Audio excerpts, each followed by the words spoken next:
There we go. I'm gonna record myself watching this because Stardew Valley is one of my favorite games, and I know nobody really cares what my opinion is on this, but I'm really excited about this. So I'm going to go ahead and check this out. I'm really excited. Two new marriage candidates in 1.7 will be revealed at the end of the video. Oh my god! All right. Okay. This is how someone does. Oh my god! Hey guys, it's me, Concerned Ape, creator of Stardew Valley. Today is the 10-year anniversary of Stardew Valley. So to commemorate this special milestone, I put together this video which shows off some old builds of the game, has some of my commentary about the development timeline, and highlights the various updates over the years and how Stardew Valley has changed over time. So I hope you find it interesting, and here we go. Oh my gosh, Sprout Valley. Sprout Valley, 2012. Wow. So this was the original name of Stardew Valley. It was called Sprout Valley, which is an awful name. That's why I eventually changed it. But this was probably about 6 months into development. I had a functioning game, but it was very rudimentary, and I would say much more similar to the Super Nintendo Harvest Moon game than Stardew Valley is today. Of course, I grew up playing Harvest Moon for the Super Nintendo, and so I was heavily inspired by it. And, you know, my first target, you might say, for this game was to essentially emulate Harvest Moon for the Super Nintendo. Right. That was my starting point, and then I wanted to expand a bit from there. I'm gonna be really quiet through this video. It's because I'm just so enamored, but I want to every once in a while chime in over myself, I guess. The one reason why I wanted Stardew Valley is because of Harvest Moon. Like, it really reminded me of Harvest Moon, but like a little bit, I guess, better, more modern. In a way, like, it's just, yeah, I can definitely, obviously everybody knows this is heavily inspired by Harvest Moon, but it definitely gave that vibe fully. But yeah, just wanted to chime in. I definitely wanted this because of Harvest Moon. As you can see, the pixel art basically looks like crap, but Okay. I thought that was so funny that he's kind of like poking fun at his own game right now. But in my opinion, this, you can see, and he talks about this a lot in there too, but you can see, like, you know, bits of Stardew Valley, what it is now in this very, very early build. It's actually really weird and crazy for me to see this because I'm over here like, this literally, I can tell this is Stardew Valley, but you can also tell that it's very early. But I don't think it's ugly. I just think it's obviously very early. It actually really reminds me, in this current iteration in 2012, it looks like just a very old game, and that's not inherently a bad thing. there are some things like the bus there that essentially made it into Stardew Valley. The basic design was there even 6 months into development, and you know, Stardew Valley took 4.5 years to release 1.0. Holy shit, look at this! So we can watch this for a little bit. You'll notice how it looks similar to Pelican Town. Some things are basically unchanged, but then other things are quite odd. Pierre's got his daily wallpaper and flooring on display.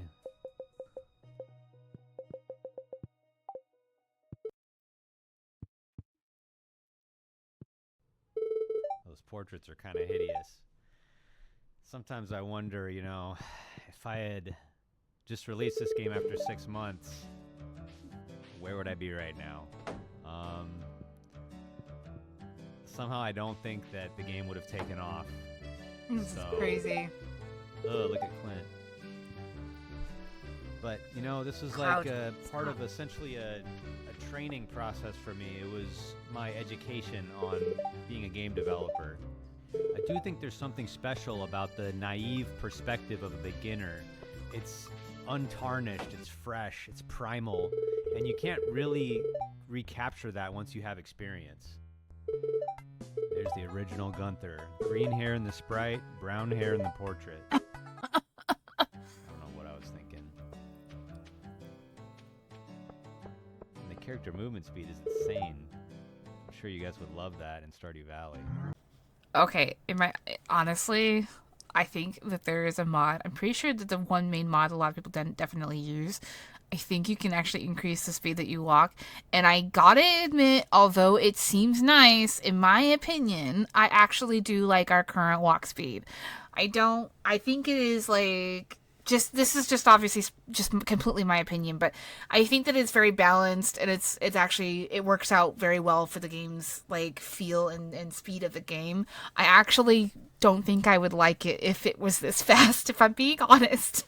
I'll have to get you on Way of the Wind Part 100.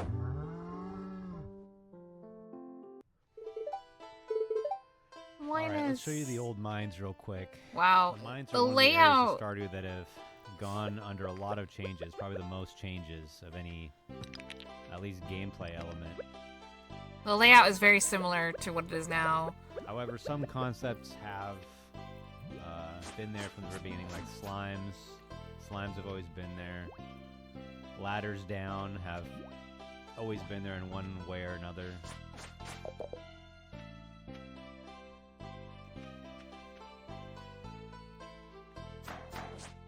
Oh wow, okay. I guess I hadn't discovered the concept of knockback yet.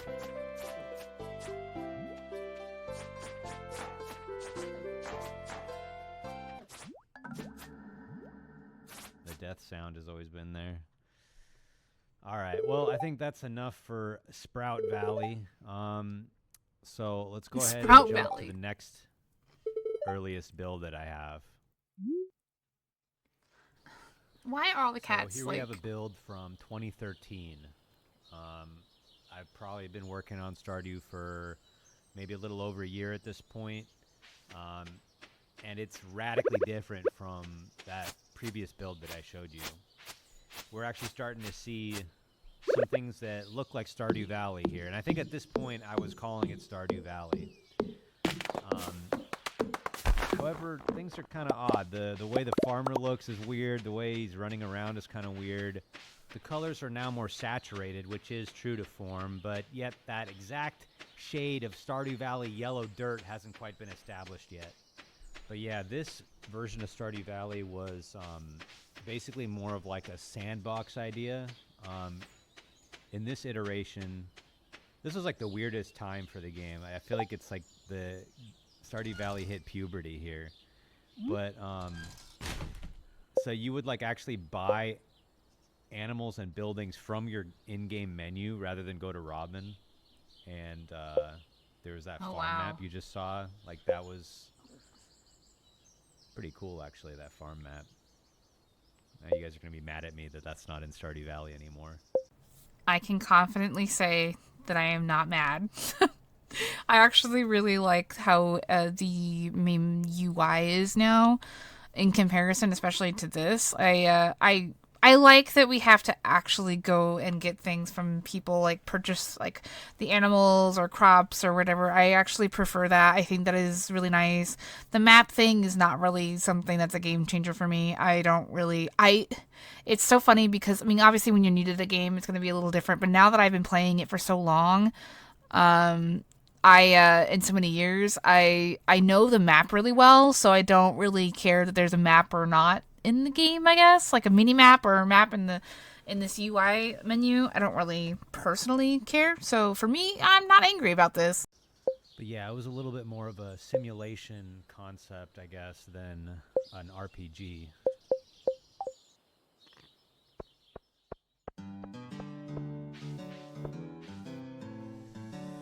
Yeah, so back then I had item of the day and crop of the week, but I got rid of that because there's this fundamental problem where you can store things in chests in Stardew Valley. Oh, look at so this creates this incentive to just never ship anything until the crop is crop of the week or the item is item of the day, and I just don't think that's very fun. You don't ever want to incentivize things that aren't fun. Look at the That's old Game Dev portraits. 101. Oh my god. All right, you can see here it's starting to look like Pierre's. Starting to look like that old familiar shop. But anyway, maybe let's jump ahead a little bit and check out what the mines are looking like in 2013.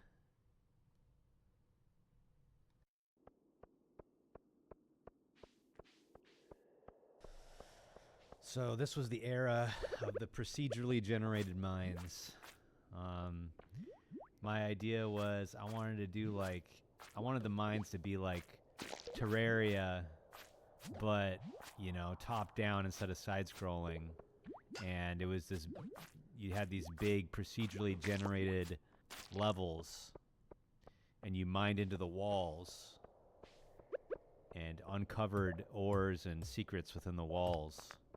Oh, Which interesting. I think was a cool idea, but for some reason I was just never able to really make it compelling, and it was very bug prone, which it just ended up being too complicated. I think it was maybe just beyond my ability. I don't know. Or maybe another way to think about it was just that it was too ambitious of a concept for the scope of this game. This should have been an entire game on its own. And, you know, if you've played Core Keeper, that's pretty much what Core Keeper is, which is a cool game, by the way. I have played Core Keeper. I need to actually go see. I don't have a whole lot of hours into Core Keeper. 10.6 hours is exactly how many hours I have in Core Keeper, so not very long. Definitely wasn't my favorite game, but I do enjoy it, and I think that they've had a lot of updates since I've last played. It is a very good game, and I agree that this is definitely very similar to Core Keeper in that way, and I do love that the concept behind Core Keeper. But as far as mining goes, I actually do prefer how he decided to do the final version of the mines and how you find a ladder and go down, or you can find a hole and go down that way. I definitely prefer this Stardew Valley now, how you mine in comparison. I do think that this wouldn't have been as interesting if it was in Stardew Valley. But yeah, when I saw Core Keeper, I was like, hey, someone finally did it. So, cool idea, but I had to make the hard decision to scrap all of it. And I spent a long time working on this too. But I made the decision to scrap all of it, and let's see, there's a bug right there. Do a simpler approach, which is the mines that are in Stardew Valley today, where it's not procedurally generated. There's some randomness, but the levels are all designed by hand.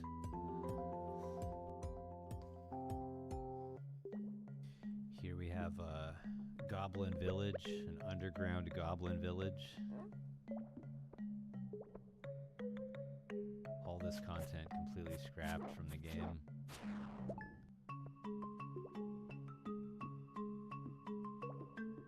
Yeah, I feel like that was the right call. I mean, I don't regret it. Just because something sounds cool, just because the idea is cool, doesn't mean that it's going to be fun or it's going to be the right idea in practice. Yeah, I think this was the right call to scrap and by this, the honestly. way, In my opinion. Underground goblin villages are not canon, all right? Anything you see here from previous builds is not canon. Considered to be canonical Stardew Valley.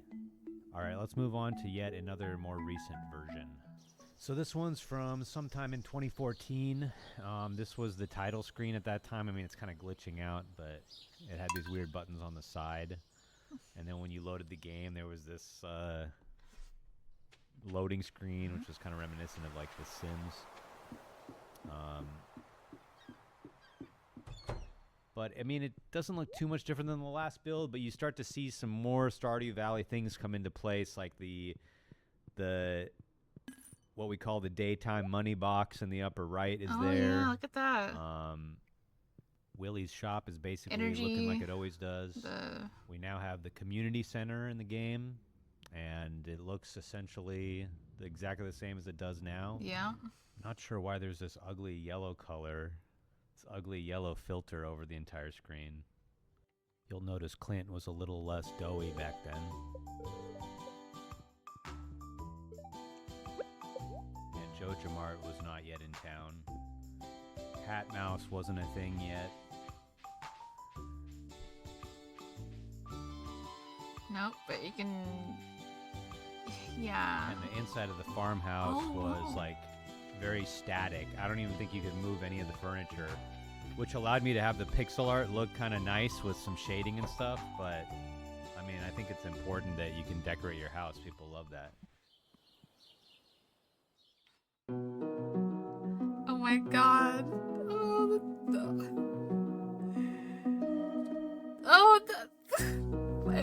It makes me so happy to hear this. I don't know why.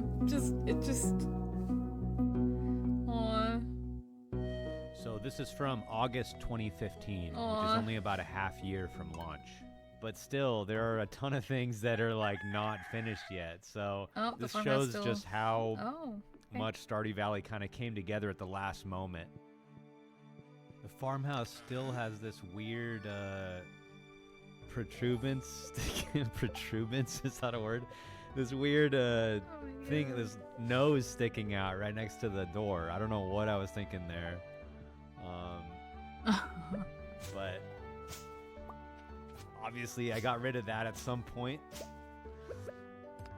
The mailbox is still on the left, so that must have changed that. You know, it's like I did a ton of work in the last like 6 months. I think I was just at the point where I knew it was so close. I needed to finish the game. The finish line was so close. And that's what gave me the drive and the motivation to make all these little changes in the last 6 months to prepare the game for release. I think one of the most notable things was just that the farmer still had this weird, goofy look.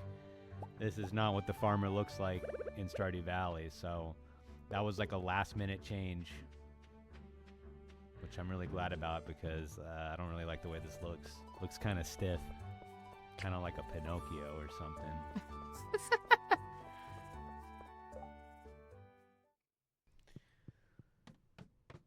Yep, there's the old classic Stardew Valley mines. So that's pretty much the last convenient footage that I have from before launch.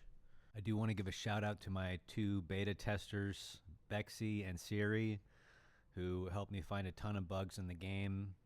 Here's a screenshot from Bexy's farm. This is one of the first ever Stardew Valley farms. Looks pretty good. Thank you guys so much. Oh, this makes me so happy. It's like I can't believe it's been 10 years. So here we are, February 26th, 2016. Culmination of 4.5 years of work. The launch of Stardew Valley. A lot was riding on this because if it flopped, I would have been 4.5 years behind my peers with no money, no job experience. Would have been pretty depressing. It's a long time to work on a game. I stayed up all night the night before because I found a bug, and I had to fix it because the game was set to launch the next morning. So that was highly stressful. Oh wow, that's so cool! On the first day of launch, Stardew sold just under 40,000 copies, which was already beyond my wildest dreams. Hell yeah. After that first day, I knew that this was going to be a big deal. Yes. I knew that I could be a game developer from now on. It was really happening. Of course, I didn't really have time to think about that too much because there were immediately bugs being found in the game. And I spent the next... I think I released a patch every single day for the next 4 days after launch. Pretty big patches, too. But see, back then, the game was a lot simpler. There wasn't different languages. There wasn't multiplayer. Yeah, it was not. It was just me working on it. So I could crank out it was only on Steam. I didn't have to make a console build. I didn't have to make a mobile build. I could crank out updates at an extremely fast pace.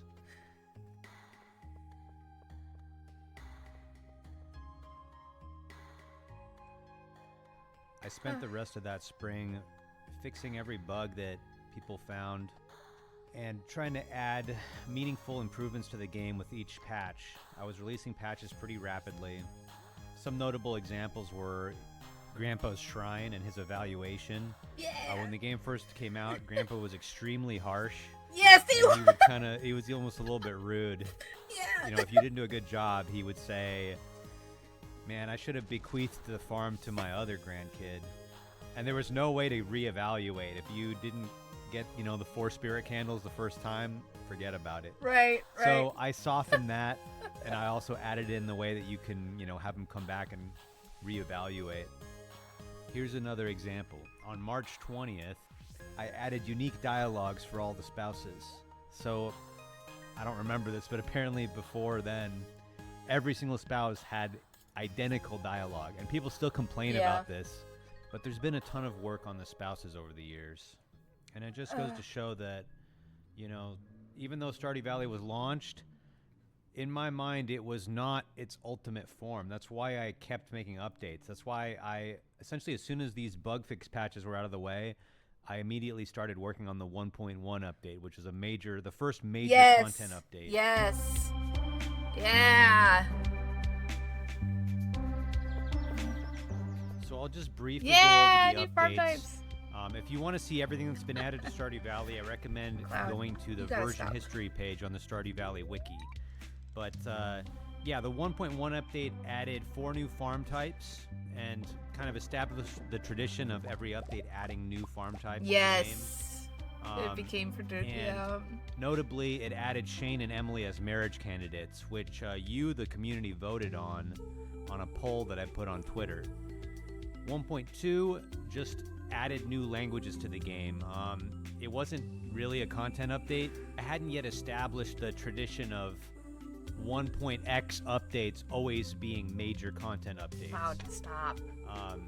So then we had the 1.3 update, which most importantly added multiplayer. Yes! Fulfilling the promise I had made to the players before Stardew Valley even came out.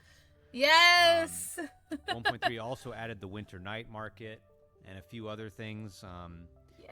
One thing about 1.3 is the multiplayer was actually developed, not by me. It was put in by a guy named Tom Coxon, who went on to create a game called Cassette Beasts. You should check it out. Thanks, Tom. But it started this new era where I was open to getting help on the actual development of Stardew Valley, which allowed for bigger, more ambitious updates. So then there was the 1.4 update, which added the movie theater, fish ponds, 14 art events to all the spouses, and many other great things to the game. Then we had the 1.5 update, which added a huge endgame. It was massive. Location, Ginger Island. Massive update. I love that update. The quests and this idea of perfection. The volcano, which allowed you to enhance your weapons and tools. Love that one. Yeah, the volcano is so good. And many other great things. It's so good. I love the island. Oh my god. Then there was the 1.6 update, the most recent update. Kind of a return to the valley after 1.5's Ginger Island. Yeah. 1.6 added some new systems, some endgame content. It kind of filled in some gaps that I feel like were present in the game. And it added some old ideas that I'd had for a long time, like Green Rain. Heck yes. So those were all the major updates to Stardew Valley in a nutshell. Of course, there were some intermediary updates in between all of those major ones, which sometimes added some important things to the game. But those were the major updates. Now, what's next? Well, as I've already announced, there is a 1.7 update in the works. But I don't want to reveal too much about what's in the update yet. Although I did announce that there would be 2 new marriage candidates, and I'm going to reveal those soon. I know you guys are probably bored out of your minds by this. No, you're just waiting for me to get to the unveiling of the marriage candidates, not right? bored. But not I just bored. have one more thing to say. I have in my hands an envelope with the names of the 2 new marriage candidates that will be added in 1.7.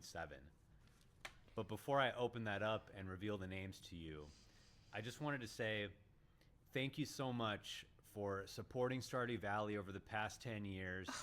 10 years. For all the mods, the fan art, all the letters, and the comments you've made to me telling me how much Stardew Valley has meant to you. That's meant a lot to me too. And it's really given me a lot of purpose in life. So I'm grateful to you for making this a reality for me. Thank you so much. I also just want to thank everyone else who's been part of the Stardew Valley journey, from the other developers who have helped me out over the years, to the merchandise companies who have created all these cool Stardew Valley items, the people who have run the Stardew Valley concerts, um, Cole for helping me make the Stardew Valley board game, Damn, and so I'm many like other crying. cool things that have come about over the past 10 years. So thank you so much to everyone. I can't Now, believe it's been let's 10 get years. down to business. That's crazy. All right, here it is. 1.7 marriage candidates. Oh my god, I don't even know. Ah! I'm so anxious for this. Mm-hmm. Damn, man. Mm-hmm. There you go. No! Clint Oh, and Sandy. yes! It's their turn. It's their Ah, turn. yeah, finally! Clint can fucking move on. All right. Clint can move on from Emily. Well, thanks for watching, and I hope But you have a Sandy, great day. oh my god, Sandy. Bye. You have to wait a while for Sandy. Oh my god. Okay, I gotta wait.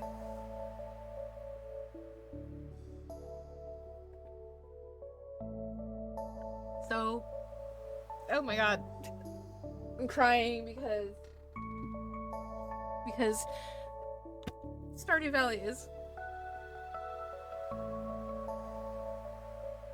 literally one of my favorite games. Like, it's just so good. I'm crying.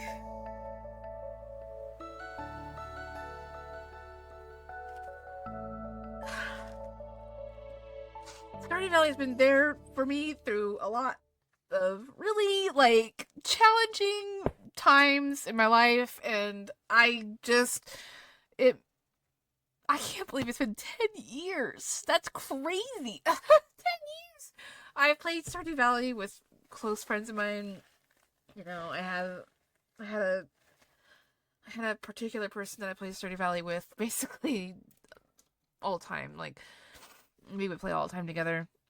And I've played with other friends as well, newer friends even throughout. 10 years. I just can't. I have played Stardew Valley with so many different people since the multiplayer obviously update came. And to say this game means something to me is an understatement. This game means so much to me. It is a very special game to me. I got when the Switch version. I have multiple copies of Stardew Valley. Um, I think I have it. Is it on the Switch? I think it's on the PlayStation as well. I bought so many different copies of Stardew Valley over the years, and I am I don't have a lot of money, but I have tried to get different types of merch and stuff like that. I have the Stardew Valley cookbook. Which I found recently because I wasn't able to get it initially, and I completely forgot about it, and I found it recently at Michael's, and I was so happy because, like, this game has a lot of very good memories for me. Positive, very, very. That's why I'm getting emotional, because I'm thinking about all of the times, the several hours that I have in this game. Um, Not remotely enough hours. Not even remotely enough hours, honestly. This game, I've played it alone. I've played it with other people. Um, I haven't played it in a little bit. But I have played 553 hours, which is not a lot. I guess in comparison to most people. I think most people have way many more hours than me in this game.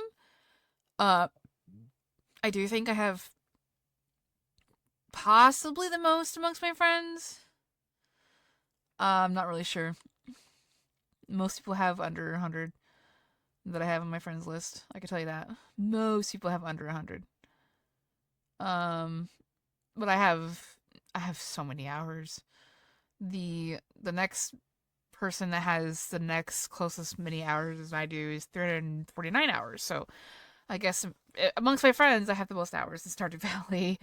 Um, But anyway, I just like, damn, I'm getting like kind of, I'm all like choked up a little bit. I can't believe it's been 10 years. 10 years is a long time. I am 39 years old this year.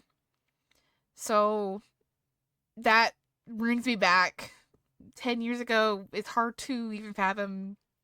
I went through so much throughout the course of throughout the course of the 10 years this has been released. I've lost friends, I made new friends, and a lot of people that I know have played this game with me and has enjoyed this game with me. And I just really want to give a shout out to the development team, especially Concerned Ape, because he's obviously the one who started this. Um, all by himself, which is crazy. Um, damn. Well, I just wanted to have my own reaction to this. I cannot believe Clint and Sandy are gonna be the new. That's crazy. That's I kind of want to do Clint just to see, because like I'm actually really happy that Clint's finally becoming a marriage candidate, because I've always thought that Clint should be a marriage candidate because, like, although he is definitely in love with Emily, I feel like he should be able to get over Emily. I hope they touch on that too. He should be able to get over her and, find his own happiness. And Sandy was a little bit of surprise. So, yeah.